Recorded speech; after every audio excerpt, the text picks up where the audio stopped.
Nini asili ya neno Pasaka? Nini maana ya Pasaka?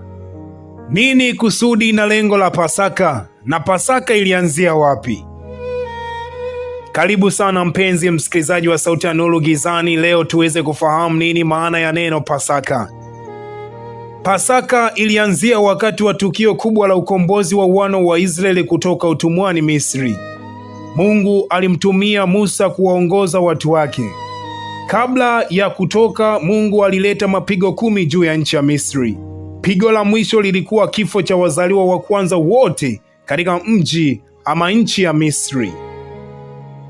Kwa nini inaitwa Pasaka?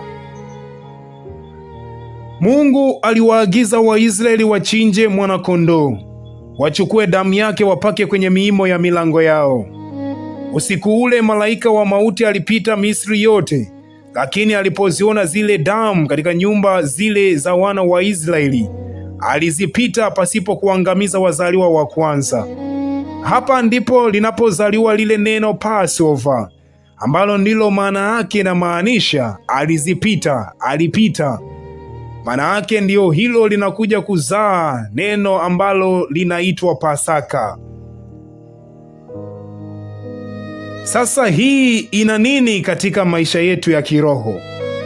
Pasaka ilikuwa ishara ya ukombozi, wokovu, ulinzi wa Mungu kwa wana wa Israeli, ambayo kwa sasa kupitia katika Agano Jipya kuna nini maana yake?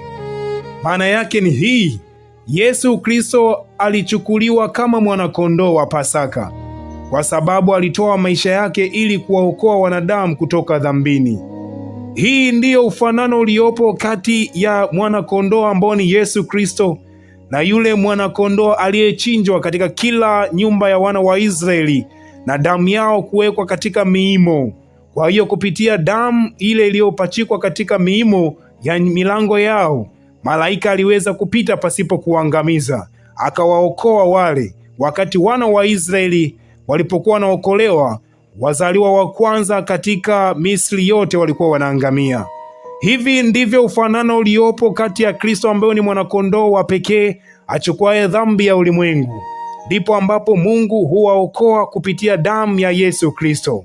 Na Yesu alipokufa akatoa damu yake, ile ilikuwa ni kwa ajili ya sisi kukombolewa kutoka katika dhambi na hukumu ya dhambi, kwa kila aiaminie damu ya mwana-kondoo ambaye ni Yesu Kristo. Kwa ufupi, Pasaka ilianzia Misri wakati Mungu alipookoa Waisraeli kupitia damu ya mwana-kondoo, na baadaye ikawa ni ishara kati ya wokovu kupitia Yesu Kristo. Naamini utakuwa umeelewa nini maana ya Pasaka, nini maana ya Passover, na nini kusudi lake, na nini chanzo chake, na wapi ilianzia, na kwa nini ilikuwako. Mungu akubariki sana. Mimi ni msimuliaji wako, ninaitwa William Charles. Bye.